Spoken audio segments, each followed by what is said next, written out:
How to change your domain name on Wix.com. This is what we are going to talk about today in this video. Make sure to subscribe to the channel. This really helps a lot. So without any further ado, let's move into the video. So first of all, what you're going to do is you're going to go to the settings option. That is the settings option. You have to click over here, or you can go to the sites option. Both of them work the same, but I'm going with the settings option. Now in the settings option, I have to go to connect a domain because I have not yet connected any domain over here. Let's say it will take some time to open, but it will open swiftly because it works for every PC. Now over here on this page, this is a website that I am going to select to set my website with. This is a domain name, and I will search it over here, and it will just put it right over on my website. But if I want to change it, then I have to go to settings option.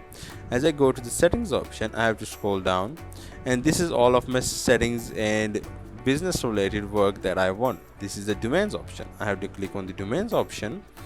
As I click on the domains option, then I will get an option of change my domain. This is how I can change a domain on Wix.com. This is all from the video. Make sure to subscribe to the channel. If you have any question, put it down in the comment section. Also, don't forget to hit the like button. Thank you.